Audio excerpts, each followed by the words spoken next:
Hello বন্ধুরা, একটা গুরুত্বপূর্ণ আপডেট নিয়ে হাজির হয়ে গেছি। কলকাতা হাইকোর্টের থেকে একটি গুরুত্বপূর্ণ আপডেট এসেছে, যেখানে অমৃতা সিনহা ম্যাডাম তিনি কিন্তু একটি গুরুত্বপূর্ণ আপডেট দিয়েছেন এবং খুব ভালো একটা অর্ডার, যেখানে 2022 সালের টেট উত্তীর্ণ প্রাথমিক শিক্ষক পদের জন্য যে 2022 সালের 12,000 শিক্ষক পদের রিক্রুটমেন্টের যে নোটিফিকেশান বেরিয়েছিল, তার সেকেন্ড প্যানেলে কিন্তু এখন অংশ নিতে পারেন যে সমস্ত ক্যান্ডিডেটরা 2022 সালের বিকল্প ডিগ্রি হিসাবে ডিএলএড রয়েছে তারা কিন্তু সেই যোগ্যতা দেখিয়ে তারা এখন পুনরায় এই প্যানেলভুক্ত হবে। এই অর্ডার কিন্তু এসেছে।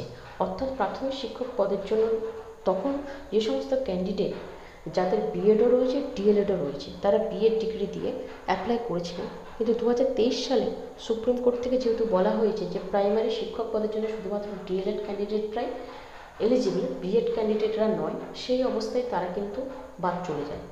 যেহেতু তাদের ডিএলএড ডিগ্রি রয়েছে, তারা বিএড ডিগ্রি দেখিয়ে অ্যাপ্লাই করেছিল, এখন তারা সেই ডিএলএড ডিগ্রিটাকে দেখাতে পারবে। তারা 2022 সালের টেট উত্তীর্ণ ক্যান্ডিডেট এবং 2022 সালের টেট উত্তীর্ণ ক্যান্ডিডেটদের থেকে যে 12,000 শিক্ষক পদে নিয়োগ চলছিল, তার সেকেন্ড প্যানেল কিন্তু প্রকাশ করতে হবে। এমতো অবস্থায় খুব একটা বড় নির্দেশ, এই নির্দেশকে চ্যালেঞ্জ করে কলকাতা হাইকোর্টের যে অর্ডার ছিল, পর্ষদ সুপ্রিম কোর্টে যায়। সুপ্রিম কোর্ট থেকে আবার নির্দেশ দেওয়া হয়, কলকাতা হাইকোর্টের নির্দেশই বহাল থাকছে। সেখানে দ্বিতীয় যে নোটিফিকেশান আসবে, সেই প্যানেলে কিন্তু এই সমস্ত ক্যান্ডিডেটরা অবশ্যই যুক্ত হবে।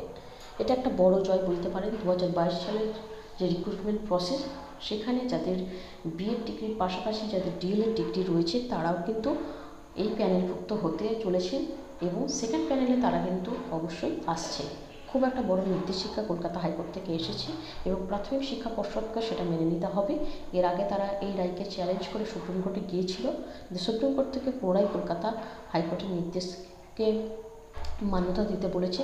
তা শুক্রবার অমৃতা সিনহা ম্যাডাম কিন্তু এই নির্দেশই দিয়েছেন।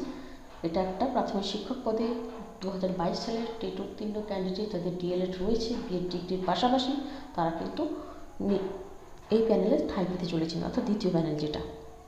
আজকের মতো এই আপডেটটাই দিলাম। পরবর্তী ভিডিওতে আরও একাধিক আপডেট নিয়ে আসবো। এখনও পর্যন্ত যারা আমাদের চ্যানেলের সাথে যুক্ত হননি, অবশ্যই যুক্ত হয়ে যাবেন। ভিডিওটা দেখার জন্য ধন্যবাদ।